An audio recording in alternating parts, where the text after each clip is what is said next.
là, j'avoue, ça collerait plus avec une vidéo sur le taoïsme, parce que c'est quand même la seule religion où tu es obligé de te saouler la gueule. Alors, je vais maintenant, donc maintenant que j'ai défini la notion de Tian, je vais pouvoir vous parler des deux concepts essentiels qui sont le Tianzhi et le Shangtong. Alors Tianzhi, j'ai déjà traduit, alors là pour le coup c'est une traduction littérale facile. Hein. Tian, ciel, Ji, volonté. Mais étant donné que chez Mozi Tian c'est Dieu, Tianzhi, faut pas le traduire littéralement, la volonté de Dieu. On ne peut pas traduire Tian par ciel chez Mozi, ça n'a aucun sens. Et c'est pour ça que c'est toutes les traductions qui existent sont des traductions de merde. Si on traduit bien, si on est obligé d'adapter par rapport au contexte qui est le moïsme, Tianzhi veut dire la volonté de Dieu. Bon, la notion de Tianzhi, est indissociable de la notion de Shangtong. Alors, Shangtong, ça veut dire littéralement égal, Shang égal, Tong supérieur. Donc ça veut dire non pas égaler le supérieur, mais ça veut dire en fait, comment dire, le Shangtong, ça veut dire bon, identification avec le supérieur. Voilà, ça c'est une bonne traduction. C'est la traduction d'ailleurs dans la traduction anglaise, pour le coup là ils ont bien traduit. C'est identification au supérieur. Alors, j'ai pas l'extrait, mais Mozi en fait il explique qu'à l'origine du monde, il n'y avait pas de standard, il n'y avait pas de normes. Donc chacun considérait le bien et le mal par rapport à son propre point de vue. Ce que dit Mozi, c'est que du coup, pour mettre de l'ordre dans tout ça, Tian a fait descendre en fait la connaissance auprès des premiers rois sages, les fameux trois sages, dont parle tout le temps Mozi. Plus célèbre étant Hu le Grand. Il faut savoir que Hu le Grand, c'est celui dans la mythologie qui a réglé le problème du déluge. Il y a eu un déluge et c'est lui, en établissant les canaux, etc., qui a réussi à régler ce problème-là. Bon, alors ça, c'est de la mythologie, hein, ça n'a rien d'historique. Enfin, on ne peut pas prouver l'existence hein, de Hu. De Ta-Hu, d'ailleurs. Hu le Grand.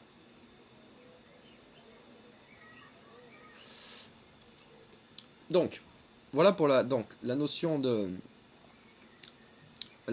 Shangtong, en fait, elle vient de ce constat-là. Donc,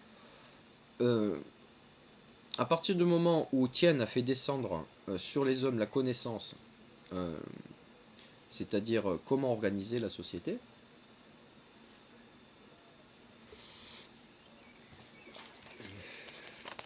il a établi donc des normes. Donc, ces normes établissent qu'est-ce qui est bien, qu'est-ce qui est mal. Mais ce bien et ce mal, justement, ne peut pas se justifier s'il n'y a pas s'il n'y a pas une transcendance.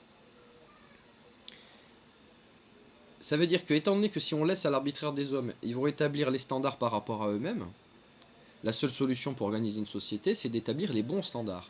Et les standards viennent de Dieu.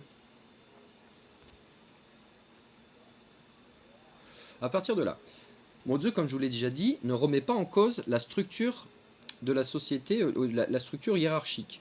Il en change en fait la manière la nature, la manière dont elle s'organise. Mais il ne touche pas à la structure. C'est ça qui est intéressant. Alors, toujours pareil, hein, toujours sur la même dialectique ascendante et descendante, comme aime bien faire Mozi. Il parle de ce principe-là. Il dit, alors je cite de tête, hein, donc c'est pas exactement ça, mais bon. Donc il dit, est-ce que l'homme du peuple sait ce qui est bien et ce qui est mal? Non. C'est, on va dire, c'est le chef local qui sait ce qui est bien et ce qui est mal. Est-ce que le chef local sait ce qui est bien et ce qui est mal? Non. C'est le Seigneur qui l'établit. Est-ce que le Seigneur sait ce qui est bien et ce qui est mal? Non. C'est les ministres qui l'établissent. Est-ce que les ministres, etc. Non, c'est le Fils du ciel, donc l'empereur. Et là, c'est là où c'est génial le moïsme. Est-ce que l'empereur sait ce qui est bien et ce qui est mal? Non. C'est Tian qui sait. C'est la Tianzhi, la volonté du ciel, qui établit les standards. Elle délivre le standard. Elle donne, exactement comme Moïse quand il reçoit l'étape de la loi, c'est pareil. En fait, Tian délivre les standards, la norme, à un roi désigné, à un sage désigné. Et il lui dit maintenant, étant donné que tu as reçu cette information de Tian, tu es Tianzi, Tu es fils de Dieu. Fils de Dieu. Vous voyez le truc? Ça n'a évidemment pas le sens qu'aura le Christ plus tard. Mais ce qu'il faut comprendre, c'est que Mo Tzu lui-même dit qu'en réalité, à son époque, il n'y a pas de fils du ciel. L'empereur n'est pas un fils du ciel, parce qu'il n'applique pas la volonté du ciel. Donc, ce que dit Mo Tzu d'absolument génial, c'est que le Shangtong, ça veut dire quoi? Ça veut dire que on s'identifie toujours à la personne qui de statut est au-dessus de nous. Comme je vous l'ai dit, ce n'est pas un statut absolu chez Mo Tzu, puisqu'il y a nécessité absolue de réciprocité entre les deux. Il y a une analogie qui est très belle dans le moïsme. Il explique qu'un roi sage s'occupe de son pays comme il s'occupe de ses parents. Ça, c'est très intéressant. Il s'occupe de ses parents. Il est au service, en fait, du pays. Et c'est Tien qui le désigne. Il est désigné par Tien, donc il connaît, en fait. Il connaît le Tianzhi, la volonté du ciel. Il donne cette volonté à ses ministres, qu'il l'explique ensuite, qu'il les donne ensuite au Seigneur, puis qu'il les donne, etc., jusqu'à descendre aux gens du peuple. Et donc, le Dien A et l'amour réciproque s'appliquent sur toute la chaîne de la hiérarchie. Le pays, c'est le peuple.